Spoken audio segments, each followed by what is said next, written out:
storytelling is like the oldest tradition of connection. Yeah. Verbal connection. People love stories and storytelling and evoking emotion.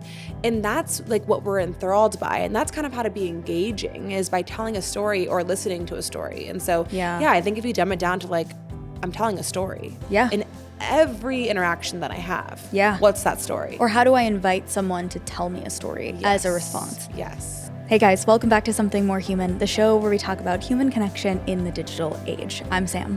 And I'm not Elliot, I'm Amanda. So today I have invited Amanda. Elliot is out in the world, very busy, and I was like, what if we had a guest host today? Solo episodes are cool, but I think it's way more fun to listen to a conversation. So you've met Amanda before. I'll link the episode that she was our guest down below, and you can follow on her socials and all the fun things. I really hope that you love this conversation as much as I did. Okay, so when I initially reached out to you, the last week, there have been two things which are, one is more unusual than the other for me. Okay. One is, in 1 week, I've had two instances that were so awkward, I was thinking about it after the fact, which is, I think, a common experience for a lot of people, not a common experience for me. I'm very much water off the duck's back. If it's awkward, like, it's fine. Everyone has awkward moments, it's totally fine. But two of them I was just thinking about for a while. And then as I reflected back on the week, I had two more moments that I just sort of left this social gathering and thought, oh, did I even have fun? Because they didn't ask me anything about myself. And in a lot of ways, without that invitation, it feels weird to be like, oh yeah, here's this cool thing I do, or like, here's a little bit about my life. It can feel like icky and flaunty and like peacocky. Yes. What were the interactions? Where were you? I'm so curious of the environment. One of them was a group environment, and many of us knew each other, and it was hosted by someone that's a little bit more acquaintance. Got it. And I had never met them. So this is sort of like Elliot's friends and Elliot's group, and I was really excited to spend time with everyone. And I'm like busting out all my dinner party questions. I'm like, all right, guys, 5 fingers. Each finger is a spout. It can do any liquid, doesn't have to be consumable. What are we choosing? Didn't even finish that question. I'm like, okay, without talking about work, like, what are your hobbies? Oh, you like to do this hobby. How did you get into that? How long have you been doing it? And then at the end, I was like, do they even know that we have a podcast? Like, what do they know about Elliot and I? Because they didn't ask. And so it starts to make me think, some people just not that deep, which is a thing? Do some people just not have that muscle, which is also a thing? But at what point do we forgive that and try again? And at what point are we like, okay, that's just not my person? To me, what's so interesting though, and when you asked me to be on, I was like, this is perfect, because I think a lot of what I love about your podcast is that you guys talk about human connection. And I think to people like us who love to talk, it's so easy. It feels so easy to be a good human and like to be a good participant in a conversation and in a connection. But I often wonder the same thing. Like, do people just not know how? Yeah. And it's so interesting because I've had so many situations like that. And it's gotten to the point where my husband, I'm like, he jokes about, he's like, I just have to like give everyone a forewarning. Like, just ask Amanda one question and she'll like you. If you don't ask her a question, she's writing you off. And I think that for a while I was like, oh my God, like, do I just want to talk about myself? Like, am I a narcissist, low-key? Like, do I just want people to ask me about who I am? No, you want to be seen. I want to be seen. Yeah. But at the same time, it's almost more narcissistic when you're not asking people about themselves. Do you know what I mean? Sure. And so I kind of felt bad about like, oh, like I am judging all of my interactions based on like how many questions people actually ask me. But to me, that's a sign of like reciprocity. Yeah. And if you don't have that in a relationship, it's not a relationship. It's just an interaction. And I often wonder, why are you going to social events like that if you're not wanting to engage with people? Right. Or even practice. Like, I do think that a lot of people who are maybe not as extroverted as you and I feel awkward or their brain is maybe not working as quickly as the curiosity comes, in the same way that you, me, and Elliot are like, oh, I have the next question. I actually should stop interrupting you because I'm so curious about you, which is a thing that I'm working on. Some people don't have that sort of like quickness in their brain, which is totally fine. And when we ask the question, like, how do I make friends? The thing that we're all seeking is to see and be seen in the world. And so to make someone feel seen is literally just to ask them about themselves, because everyone likes to talk about themselves in one sense or another. It doesn't have to be like narcissistic or like the way that you look or something that maybe you feel uncomfortable about. It could be like, what is your passion? What is something that is lighting you up lately, which is about you because it's about your interests. Yes. So when I asked you on, I was like, okay, Amanda, I have some ideas of what we could talk about. Amanda texted me and is like, do you want to talk about being a good host guest and like how to engage in conversation? And I was like, are you in my brain right now? Well, because I often find that I do this thing too, where when and again, I have worked on this so much, and I'm sure you've done this too, not filling the space because the other person's not giving. Have you seen that video of that girl talking about giving or givers and takers in relation or in conversations? It's very similar to like a talker and a listener. And in my opinion, I think that you need to have both. Like you can't just have one person be the listener, one person be the talker. Like it has to ebb and flow. I feel like we actually talked about this too when I was on the first time. But I often find that I'm so uncomfortable with silence that I will do this thing where like I'll ask a question and then they'll give me an answer and they don't ask me anything back. So I'm like, okay, on to the next. Like, let me roll up my Rolodex. Like, I got another question for you. And my husband's like, you don't give people the space to ask you something. And I was like, wait, that's really interesting. Like maybe I do just talk too much and I am too quick that I don't give people the space to actually ask a question. But then I often find that since like clocking that, I was like, okay, I'm gonna experiment. And I have been in situations where I'm like not asking anything because I have already asked and I'm giving them the space to ask me something in return and it doesn't come. And then I'm like, well, then I kind of feel like I'm being standoffish for what? Because I'm waiting for this person. Like it's also like, how much of yourself do you give? And at what point are you sacrificing your energy just to please somebody? This is a thing that I sort of task myself with. Have you ever seen it? This is not related, but in my mind it is. Have you ever seen Super Troopers where they're like stopping the guy and he's like, I bet you can't say meow 5 times? No. Okay, it's like a police stop and the guy tells his partner, I bet you can't say meow 5 times. And then at the end he's like, you've only got 4. And he leans into the window and he goes, meow.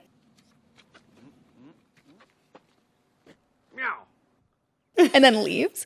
So I do something similar where I challenge myself to like go long stretches without talking in a conversation, especially when Elliot and I are together because we're both hyper curious and have this muscle of asking questions. I just challenge myself to be quiet and see what happens. And sometimes I sit in silence with the other people. And it started to make me think about how comfortable other people are with silence. Because I'm very extroverted, I don't like it. I love yapping. Yes. I love to talk with other people. I love to hear like, what are they up to? Oh, you do this activity that I've never even heard of. Like, tell me more about it. Oh, you love D&D. I've been curious about D&D. Like, tell me more about it. But what's D&D? Dungeons and Dragons. Ah, is that a game? Yes. It's like a really intense role-playing game. And you can do it for like months. What? Okay. Is this like the Twitch people or the streamies or the No, you do it. A lot of people do it in person, but some people I think do it virtually. We don't play D&D, but we could start a D&D group. I don't know. Wait, I'm curious. I'm curious about it because it's a way for people to gather regularly with an intention. Yeah. Like we are embodying these characters. We've immersed ourselves in this world. We're doing storytelling and we're doing it collaboratively. The game doesn't happen unless we're all there. Wait, I didn't even think about like that. Like the niche communities that have so much community just on a shared interest. That's so like a couple weeks ago, there was like a furry gathering. Oh yeah. In where we live, like in this little town. Kind of like we always see the furries and we always see the Pokemon Go.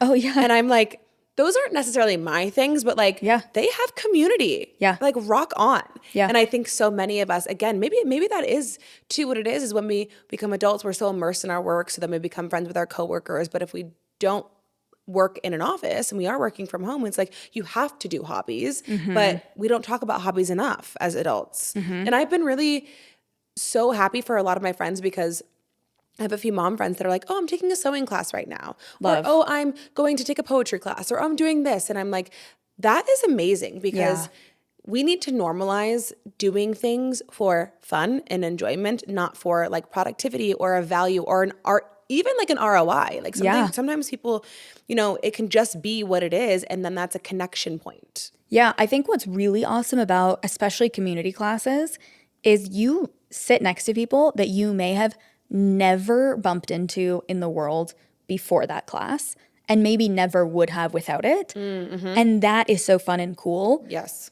Elliot and I have sort of been exploring the idea of intergenerational friendships and conversations. And like we generally hang out with people our age. And as we get older, so do our friends. So we're always hanging out with people that are around our age. Mm-hmm.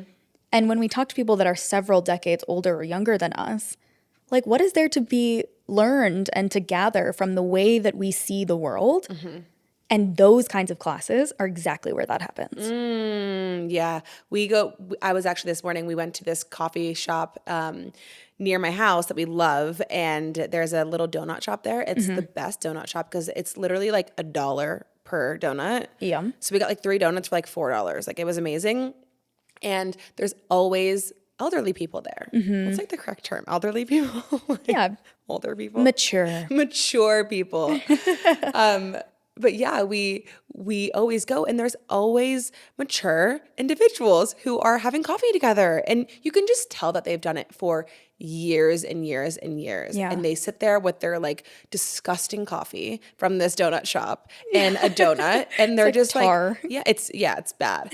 And they just like chat and have community. And I don't know what it is because I do find that it's like in order to make friends as an adult, you have to have a sense of openness about you. Yeah. And I think that maybe a lot of people are closed because I find it quite easy to strike up conversation with people. And I don't think it's because I'm an extrovert. Like maybe it is, but I think it's also just because I'm, one, curious, like we mentioned, but also two, like just open to connection. And I think it's an energy you have to turn on. Yeah. Like it's not about extroversion or introversion. It's about deciding to turn on that energy of like, I'm open to a conversation. Yeah, I think I get this vibe about you, but I haven't been in the world with you very often. One thing about me is that I'm going to make a comment to a stranger wherever we are. Yes.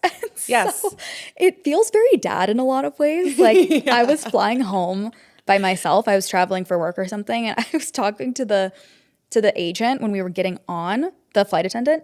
And I was like, it's so good to see you guys. Because we had been delayed because there was no crew. Yeah. And he was like, have we met before? And I was like, no, there was no crew. So we're so happy to see you now. Like now that we're boarding, it's great. He was like, oh yeah. I was like, yeah, cousin, what's up? And him and I just had this back and forth the whole rest of the flight. Love. And it just takes like a smile. Yes. I do also think that there's a little bit of wittiness that comes with that, to be quick on your feet.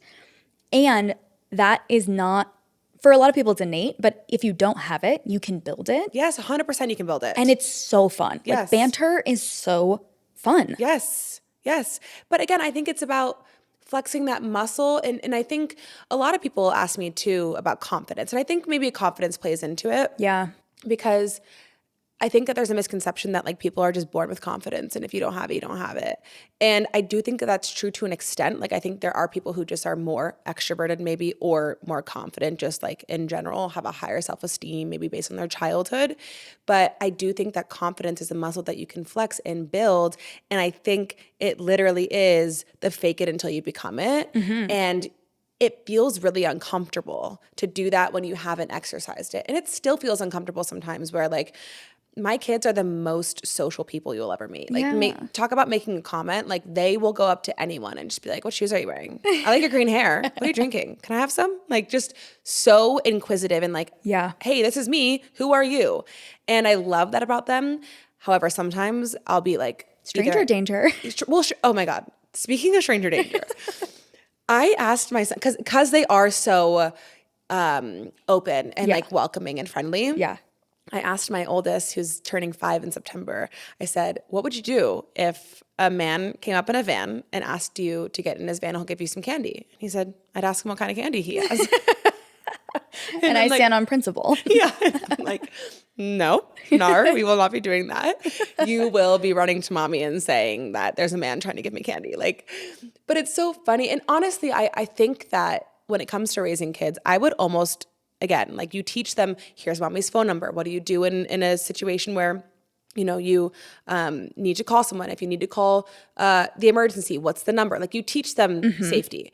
However, I would rather raise kids who are open and trusting of the world versus fearful of the world, because I think it's easier to lead with trust and then like learn a lesson about safety and things that you need to adjust versus being so scared of the world constantly and having to then learn how to trust. I think that's harder.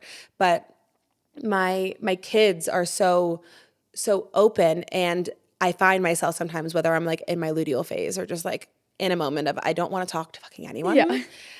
I'm like, guys, like you got to stop talking to people, because then I have to go over and talk to people, and then I have to talk and have a conversation. Yep. But again, like it's even in those moments where like turn it on. I've never regretted a situation where I've turned on that energy. That part. Never. That I've part. never regretted turning on the energy. And yeah, maybe I'm exhausted, maybe I'm tired afterward, but like I'm glad that I've done that. And then I have regretted situations where I listened to those like, oh, like I just don't want to talk to anybody. And I like go and ghost. And I've regretted it, because I'll wake up the next day and be like, oh, like I was a little standoffish, or like I definitely could have given that person a little bit more of my time, you know? Oh, that's so good. I can't remember what episode it was, but we recently talked about many of us, when we reach the end of our life, like our biggest fear is actually regret. Yeah. And so if we can experience more failure and more trying, we won't be stuck wondering, what if I had done that thing? What if I had tried? And I think that it's that part that is what holds a lot of people back from social interactions. But actually the reward is pretty high. Yeah. I can't remember the last time I went to a social gathering that I was like, oof, that was such a waste of time.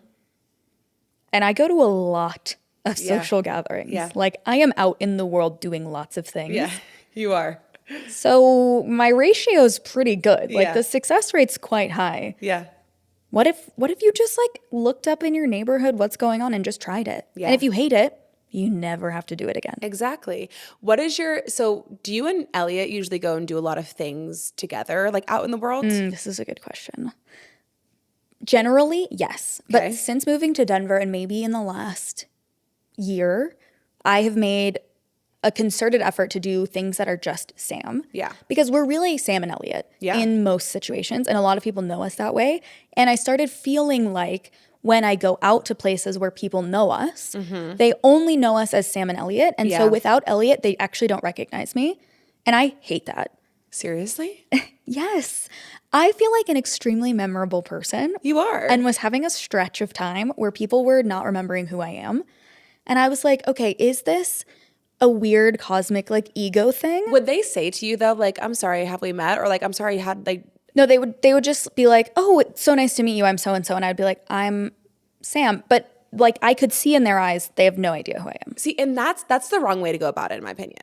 If I have met somebody, but like I'm not recognizing who they are, or like I can tell there's this weird like, have we met? I'm saying, have we met?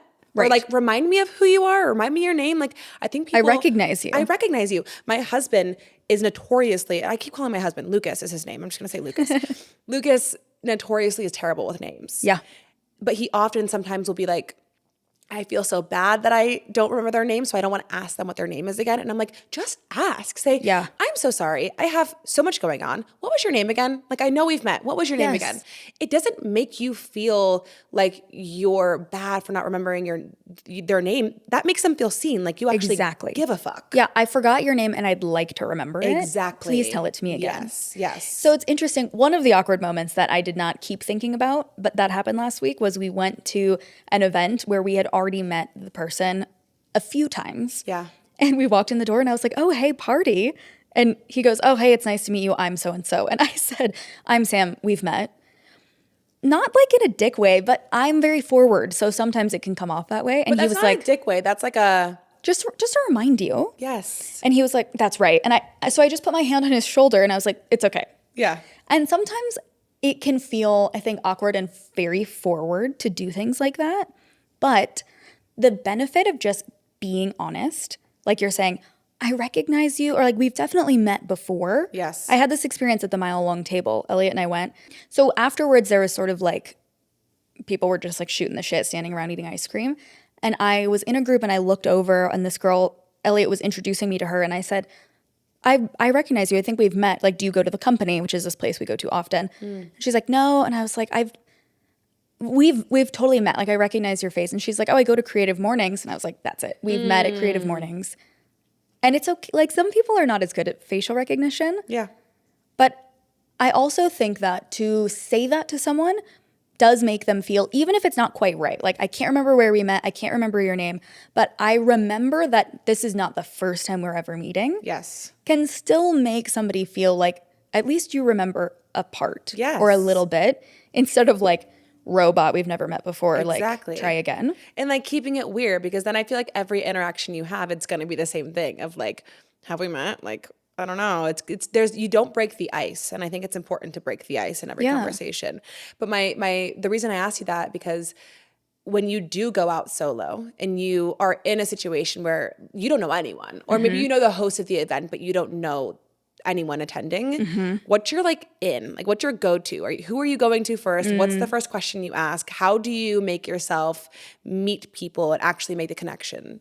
Okay, I have two strategies. Okay. One is an invitation for people to talk to me. So when I go to these events, I'm always wearing some kind of bold outfit. Yes. So I'm wearing like a bright orange pant, a hot pink shirt. I'm wearing like some really loud earrings. I'm doing something with my outfit. I have a handful of things that are neutral. I have a handful of things that are bright. I'm always going bright because it's such an easy conversation starter for someone to come up and say, oh my gosh, I love those pants. Yes. And then we can have a conversation like about the color, about where I got them, about the fit, about what do you like? Like, oh, I love your earrings or whatever. Or it's like, oh, I thrifted these. Oh, I love thrifting. Where do you like to go? Why do you like to thrift? It's just so many tangential conversations that can come from that. Exactly. Yeah. So that's my first strategy is if I'm going to a conference, if I'm going to a group gathering where I don't know people, I'm always opting. Are you nervous at all when you go to these things by yourself? Sure. I totally get nervous, especially because Elliot is such a good conversationalist that between the two of us, we can sort of like lean back and forth on the other person. So that's my strategy for getting people to come to me. Yeah. My strategy for going to people is similar. Is there somebody that I could very easily like comment on something that they're wearing, give them a compliment? Is there an area of the room that people are sort of like standing, waiting to be spoken to? Like if there's food, standing right next to the food is not the best because people are moving. But after they've grabbed their food, they're kind of stagnant. Is there a way for me to stand over there and make a comment about like, this so-and-so was so good. Like, oh, did you try this cheese? I've never heard of it. I love the lighting in here. Like being able to talk about the environment, especially at events like Creative Mornings, which are in different locations around every city that they're in every time. Like it's not the same location every time. It's so easy to start saying, have you been here before? Yes. Oh, I've never noticed this thing over here. Oh, I don't actually come over here that often. What else is around here? Yeah. You can start, again, taking those tangents. Yeah.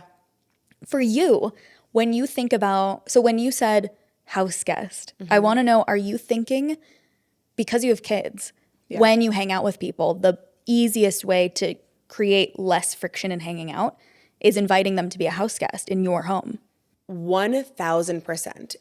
And I don't feel bad about this, but it's so interesting because I think that notoriously my whole life I've been called selfish by like my family because I just am very like self-prioritization means a lot to me. But I also am a very empathetic person and like I know what people are feeling. And I'm very self-aware. I'm just aware of things. Yeah. So I often like will recognize when I've invited my friends over, like, okay, it's been 9 times that they've come to us. Like we got to go do a date night with them. You know what I mean?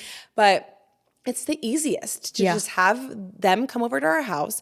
We do a charcuterie board. We have a little wine. We do dinner. And then the kids can play in the backyard because we also want, again, the reason my kids are so friendly is because they watch us in social situations. Like we're not the type, unless we're going out to a dinner date, like and hiring a babysitter, we're not the type to like tell our kids to not be at the table or like have a kids table. Like they're with us and they're learning and they're also included. And I really appreciate that. And also we're just at the point where like, I'm not going to have a friend that like can't be around my kids. Like that's Sure. a hard line for me. And so yes, we often have people over, and my husband cooks, so I think it's just like a love language of hosting. We truly love to host people. And the reason I thought about this is because we had someone come visit. We had a couple come visit, and this was a couple months ago. And I had met the gal like a few times, but I had met the guy more because he's friends with Lucas, and so it was kind of like Lucas's connection. And she was just so not inquisitive, and like so not, and it didn't seem ill-intended at all. Sure. It was almost like a little aloof, like just Yeah. oblivious, like Sure. just didn't ask me anything. And I was kind of in the moment where I was like, I am so exhausted by relationships and interactions where they're not reciprocating anything. Yeah. And it was one of my experimental moments of like, okay, I'm just going to shut up and see what they say. Yeah. And nothing. And so it got me thinking of like, there is a right way to be a house guest and there's a wrong way to be a house guest. And if you're coming into my home and you're not wanting to get to know me, I'm probably not going to invite you back. Yeah. But I did write down some of the etiquette that I think. Hit me. Yes. Okay. For anyone, I've been doing this thing on my Instagram and my TikTok called MILF Etiquette. And so I wrote down a few like house guest etiquette things. So if you guys don't know Amanda, she has 2 kids. Yes. And we're about the same age. So she's a MILF. 27? Yeah. Yeah. And I've been doing this like MILF series because for a while I thought, I had my kids at 22 and 24. And for a while I thought like, oh, no one my age can relate to the fact that I'm a mom. So I kind of compartmentalized that part of me where I was like, I'm not leading with that on my socials, but it's definitely a part of what you'll see. Yeah. But I kind of just had this moment of like, one of the biggest hats, the hats that I wear the most often is mom. Yeah. And wife. Like that is a huge part of who I am. And I'm tired of not like bringing that part of myself into my full expression. Yeah. And so I was like, how can I create this persona? Because as you know, like when you're in social media and marketing and, entertainment, it's all about persona, the persona that you're building. And so I was like, how can I just like emphasize who I am already? Yeah. And something that I really prioritized when I became a mom was myself and my individuality and my identity outside of it, because I never wanted to think that I was just mom or I was just wife. I always wanted it to be a hat that I could put on. Yeah. I could choose what it looked like and I could choose when to take it off. Yeah. And that's the energy of MILF etiquette. It's about knowing that you have choice in your roles and you are not your roles. You are not just wife. You are not just mom. You are you who plays in these roles. Yeah. And when you prioritize you and nourish that part of you, then you can wear the hats better. And so that's kind of the whole idea of MILF etiquette. It's like, let me teach you how to be a MILF so that you don't hate your life, because I'm sure you've seen a little bit of this, but I think that there is so much online about the struggles of motherhood. Yes. And like, it's so hard. And like, it is. And there's a lot of struggle in being a mom because we live in a country that is not like doesn't set up women to be supported correctly when it comes to maternity care, postpartum care, even pregnancy and birth. Like it can be scary. I never want to discredit that, but I will never contribute to the negativity. I want to be that positive light of like, no, you can actually be autonomous in this and make it what you want. You know what, Amanda? I think that there's even more to be extracted from that, because people who don't have kids might also fall into this mindset with their career or with their life circumstances. Occasionally I'll come across a person who seems like they just hate their life because it's not a life that they've built. Yes. They've fallen into a career that they don't love, but they don't feel like they can leave. They've fallen into a neighborhood that they don't love, but they feel like they can't leave. Yes. They don't have the friends that they want. Like all of these pieces feel like they're glued and it wasn't their choice to bring them in. Yes. So I think even if you don't have kids, like maybe take a page out of MILF etiquette. Yes. And how do you be autonomous in your life and the way that you craft it. The amount of people that are in my comments and my DMs though being like, I'm not a mom, but I love this because exactly what you said, it can apply to any area of your life. Yeah. And I'm just doing it in the lens and the persona of being a mom. Yeah. And I think the biggest part of all of this is like, yes, that there are circumstances and life luck and choices that were made for you or that you're in without necessarily having like, you know, chosen that. And there are people who don't have as many resources, right? Yeah, absolutely. So there is that like roadblock or that obstacle.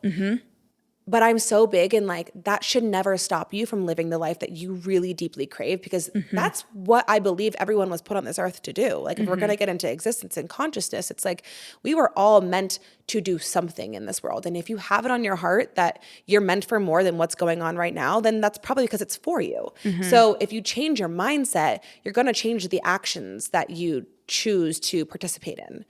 And it has to start with the mindset. It has to start with the beliefs about yourself. And so that's kind of why I'm like super into the mindset of it all, is because I don't care what your situation is. You can always change your mindset and at least you can change your mindset. Yeah.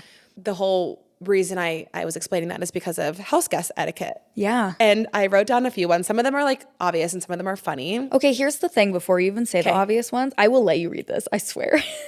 I love it. I love it.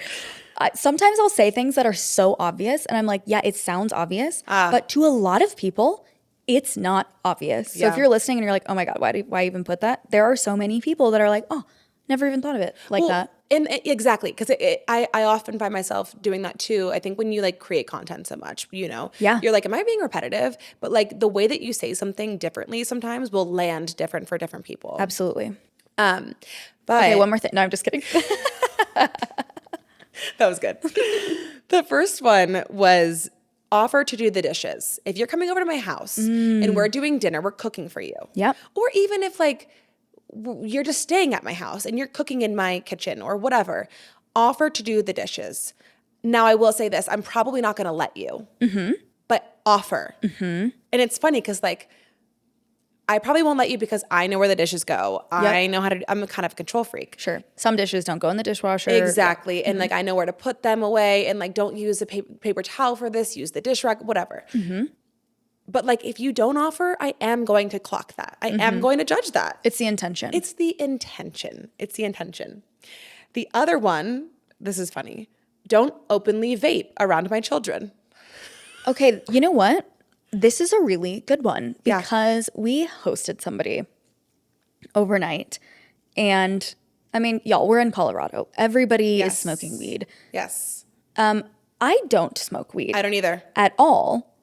And so I don't know if this really matters that I don't smoke weed in any way, shape, or form. But what was very strange to me is that this person was just like hanging out on the couch vaping. And I turned around and I was like, oh, did you just vape? Because our air purifier kicked up to like 100. And they were like, oh yeah, sorry. And I'm like, that's so crazy that you didn't even ask. Didn't even ask. That's so interesting that you didn't even think that it might not be okay. In the situation that I was in, it was a nicotine vape. So it was like whatever, those like Nick sticks. Yeah. And again, like, I don't care what you do. Yeah. When I'm having a cocktail and I'm out, give me your nicotine stick. Yeah. I'm going to hit it a few times. Like I love a little vape when I'm drunk. But don't do it around my kids. And ask. And if you do, like at least try to hide it or like zero it out. Don't let the smoke just like, because it's not about like us judging, but it's like they're going to ask what that is. And I don't really need them to be like, what's that? And then you're like, oh, it's just, if you don't want them to know things or like you don't think it's appropriate for them to do it, don't do it in front of them. So that's the second one. It's a good one. The other one, if you're staying over someone's house, so it's like you're not just there for dinner, you're like sleeping over. And then there's the morning time that rolls around naturally every single day. If you're grabbing coffee out, ask to grab us a coffee too. Offer to grab us coffee. It seems like the theme that I'm gathering from these three is when someone is hosting you, consider them. Consider them. Show them that you're grateful. And it's not about like, I'm doing you this favor. It's just like, you want to feel like you're seen. You know, one of my friends that you met, Ashley. Oh, yeah. Did she do the company too? Or how did you guys meet? Yeah. At the company. The company. She was telling me something. We were having a conversation like we do, and we just go like it just fires on all cylinders. But we were having a conversation about relationships and friendships, and she said something that like struck me because it's so true. I think we were talking about relationships that are transactional, and she's like, "But aren't all relationships transactional? Shouldn't they be? Like, shouldn't all relationships be transactional to an extent?" And that's kind of what I think I'm like talking about here is like, if I'm being generous, I want to know that you are grateful for that. It's give and take. It's give and take. And then like giving me something back, because that's also what a relationship needs is like, I see you and I thank you. Yeah, I also think that transaction to me means that the exchange does not have to be the same thing. Yes, agreed. So just because you give me a coffee, I don't have to give you a coffee back. But perhaps I offer you a pastry. Yes. Or I offer you a blanket. Yes. Or what, you know, like whatever the thing is. Yes. Oh, that's a really interesting perspective. Yeah. Yeah. Ask if shoes are on or off, but still ask. Oh, I was going to say you can keep them on, but still ask. I think that's a great one. Because like I never grew up in a house that would like the shoes had to be off. Did you? No. It was always like on. And also my mom always wore like these fabulous shoes. So she was like, I'm never taking these off. Yeah. But like we live in Colorado. So it's going to be either muddy or it's going to be snowy or it's going to be. And like we're in the city. Yeah. And cities are gross. Right. So you can keep your shoes on. But again, ask. It's the intention. Yeah. It's the intention behind it. Oh my God, Amanda, should I clock that you have your shoes on right now? You know, I really needed to keep these on. And it's funny because when I walked in, you were like, I don't think we're going to get your fabulous shoes in the shot. Oh my God, you're right. I didn't ask. No, but last time you were like, should we do shoes on or off the last time you were on the episode? Ask. And we were like, wear shoes off, but you, like your shoes go with your outfit. So I think you should leave them on. And you were like, That's yeah, they do. But the camera was further away last time so we could see the shoes. Right. She's actually so right. I didn't ask, but I made it etiquette. Do as I say, not as I do. We're all flawed is the Exactly. lesson. Again, we're not perfect. No one's perfect. And again, that's also the idea of etiquette too. When I say etiquette, it's not about like you have to act right in all situations. Right. It's about like the intention. Yes. The intention that you want to show people like that you're considerate of them. Yeah. And you're considerate of yourself and just like the whole situation, the whole vibe. It gives me like just try energy. Just try. Like even if it doesn't work out or I went tubing in Golden and yesterday and there were a lot of people like bumping, like, you know, you get your tube out and you're walking. Yeah. There's a lot of people like bumping into me and my friend with their tube. Yeah. And just like a robot, just like going on. And we were like, yep, okay, no worries. Like, yeah. It's okay. Yeah. It's totally fine. We all have these huge inner tubes. But just like look over and be like, oh, sorry. Or like, hey, my bad. You know, this is coming to me right now too.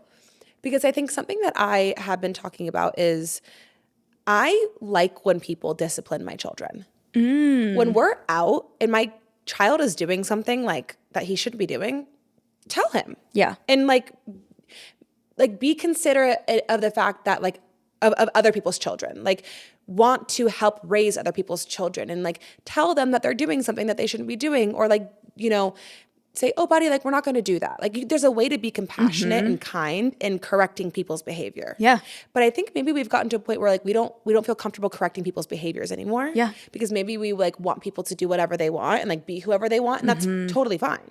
But like just because you want people to be who they are and do what they want doesn't mean that you can't also like correct them if something happens. You know what I mean? Yes, this is giving hive mind. Like, What's that? a reason that I would not discipline your children is like, oh, that's not my responsibility. That's your responsibility. Yes. A reason that I would is, oh, we are all responsible for shaping this person. Yes, exactly. You know? Exactly. And I think, I don't know what country it is, but I was seeing some reel, obviously.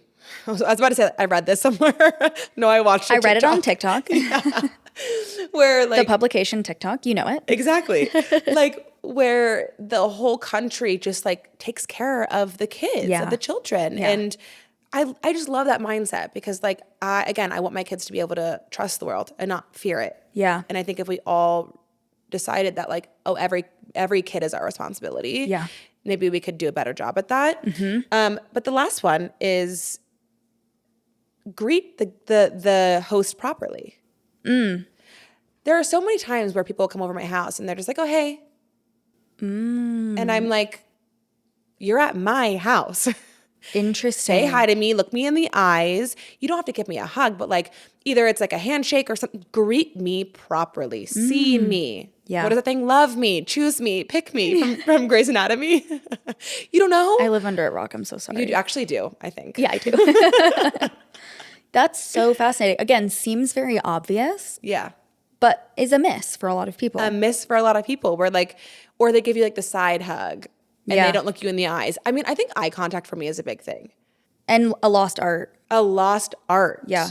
Yes. Yeah, I think you can take a lot of this idea for this list and put it into other social gatherings. Like, Agreed. Nothing feels more awkward as time goes on in a social interaction as when you don't greet someone. Especially going back to our earlier conversation about if you've maybe seen them before, but you can't remember their name, or like maybe you've met, but you don't want to introduce yourself and you're feeling weird. If you just say nothing, that just gets progressively more awkward. Yes. Just stick out your hand and say, I'm Sam. Yes. Oh, Yes. we've met. Oh, right. I forgot about the thing that one time ago. Oh, have we? Where did we meet? That's a whole conversation that you can have. Because there's nothing more awkward too than like not greeting somebody and then like everyone leaves and you're like left alone in the room with that person. And then you're like, we haven't right. had any sort of like establishing of who we are. Yes. Yeah. Yeah. It's weird. I'm actually curious though. I wanted to ask you, going back to the dinner party thing, can you share some of the questions that are asked at this dinner party? Because you were saying that they're very structured and I love a dinner party question. Yeah. Okay. So a few things to set up the scene here. Elliot and I love the book, The Art of Gathering by Priya Parker. Oh, I don't know it. Okay. Read it. It's so good. So Priya Parker is, she is a professional gatherer. So she gathers diplomats, she gathers all sorts of people. And in her book, she basically writes, are we gathering in a specific way? For example, a birthday party. Are we gathering in that way because that's always what's been done? And can we do it a different way with the same celebration? Like, do we have cake and candles at every single birthday party because that's the way that it's always been? But I actually don't like cake and I'm gluten-free. Yes. Like, we could do it differently. Yeah. We can have it a different way and it still have the same intention. Being autonomous. Totally. And the thing that stands out most to me with what she talks about is we all sort of have this sense and desire to be the cool, fun, chill host and like step back and let people like enjoy the thing that we've created. And by doing that, by not actually ruling with an iron fist, we are not serving our attendees and we are allowing one of them to like rise up and maybe monopolize the group. Yes. And so yeah, I love that. It's actually very good to have rules and a very specific container because then you allow people to explore that specific container. I love that. It's so good. And so we have some friends that do this in just like the most beautiful embodied way. They host a dinner party and the structure of the dinner party is the same every single time and we don't stray from it. So you sit down, it's a group dinner. So we're all eating the same thing unless there's like really intense dietary restrictions, which happens every once in a while. We're all eating the same thing. We start with one question, which is what was hard about the last 7 days. You start with whoever's ready and then we just go in a circle. So everyone gets an opportunity to talk. And if for whatever reason that week you just don't want to, you have the autonomy to pass. Oh, you can. You say pass. You can pass and come back or skip entirely that question. Like, you know what? I had something that I'm not ready to talk about. Yeah. Just skipping it. Yeah. Then what was good about your last 7 days? What I love about this is, especially as we start to consider time, it feels like time moves so quickly. And when I look back on 1 week and I make a list of all the great things that happened in 1 week, I'm like, oh, holy shit, so much happened in 7 days. Yes. 7 days is not that much time. Yeah. And I have now this opportunity to reflect on my life, which I probably wouldn't do otherwise. Yeah.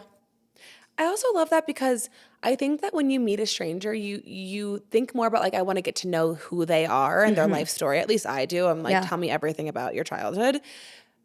But I often feel like people forget like, you can ask them like, what'd you do this week? What were you up to this week? You have plans this weekend? Like in the current space, you don't need to know their entire life story right away. That's just like something I'm realizing as you were saying that.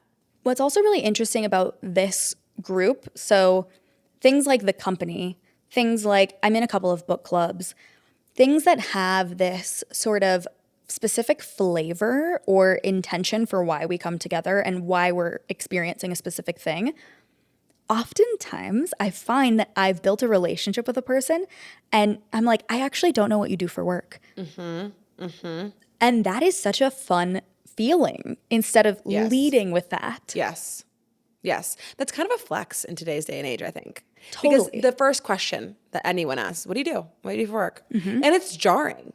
I mean, I've heard this from other people with like other country sort of like culture, which is like, why are Americans so obsessed with the way that you make money? Essentially what we're asking is, how do you make money? And like basically how much money do you make? And even though 40 hours a week is a lot of time, there's still all the other time. Yeah. And generally speaking, people have jobs that are unrelated to their hobbies and interests. Yeah. And so what are you really learning about somebody when you ask them about their job? Yes. Especially when we think about things like the gig economy or freelance, that can be a little bit more closely knit to your hobbies. Yes. But the question, what do you do, can feel like really daunting. Like, oh, well, I do a lot of things. Yes. And like, I don't have a very set salary, or I don't work with a specific company, or I don't like, it seems like there's a box and you're asking someone to step into it. Yeah. And so what are the other ways that we're learning about how people go about their life? Yes. I was just at the dermatologist the other day getting a mole removed. And Sexy. Hopefully it's fine. But the lady walked in and she had this like really like lasered red like face. She obviously just got like a laser treatment on her face. And she's like, oh my God, I'm so sorry that like my face looks like this. If I didn't have to come in, I wouldn't.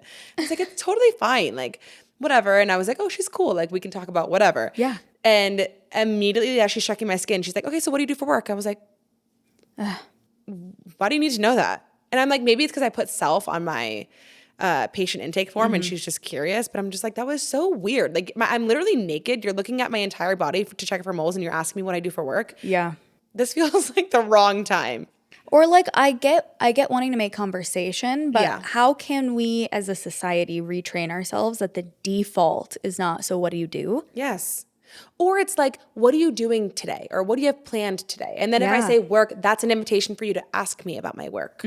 But then I find myself talking about the box. I find myself just being like, oh, I do content creation, but I'm also a mom. Because that gives people more like understanding of what I do versus like content creation is kind of hard to explain sometimes for people. And it's like, how much time do we have? It's like, again, I do a lot of things. Yeah. So sometimes then I'm like, oh, and I'm also a mom, which is also a full-time job. Yeah. And then that kind of like makes people be like, oh, okay, I get what you're like. It's more of like something for them to conceptualize. Yes. But then I find like, but I also don't just do that. Yeah. So then it's again the box situation. Yeah. So yeah, I think that we need to eradicate that question altogether because you're gonna figure out what someone does. Yeah, just by virtue of talking to them. Yes. Yeah. Yes. What are some questions that like you're meeting a stranger for the first time come out of your mouth? Honestly, I need to get better at like the fun questions. Like if you were a kitchen utensil, like what would you be? You know, like I need to that's always my husband's. Do you have an answer? A kitchen utensil, what would I be? Yeah. Yeah, a little spoon. Oh, like a teaspoon. Like a tiny little, but I would do Or it like for like smaller. ice cream. No, like a little teaspoon. Because I like eating like dessert or like yogurts with like little spoons. Yeah. When I say teaspoon, for those of you that aren't watching, I'm making the like gesture of stirring tea. Yes. I don't mean like the measuring tool. If I were a utensil, what would I be? I feel like I would be a spatula with like a colorful head. Yeah? Yeah, because I'm like reaching for the spatula and I'm like, oh, I don't want to burn you, but I also like really need your help. Yeah. And like sometimes they're like a pop of color and everything else is all the same. Yeah. So people are like considering you. Yeah. And they like what you look like. So they're going to treat you with kindness and gentleness. I love that answer. Mine are like, and again, I think that this is just what I know that I need in order to have genuine relationships with people that like could be true friends for me.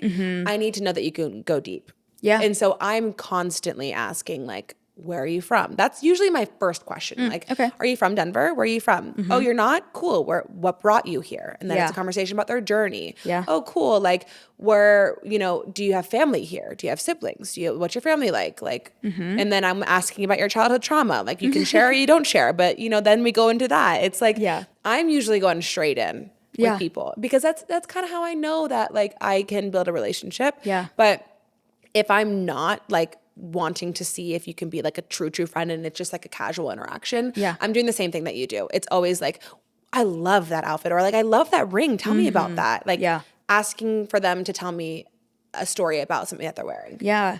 I think that piece is often missing in people's vocabulary is like, oh, how did you get into that? Where did you find it? What's the story behind it? Yes. That's a really easy thing to just tack on to a comment that you might already be making. Yes. Like, oh, what hobbies do you have?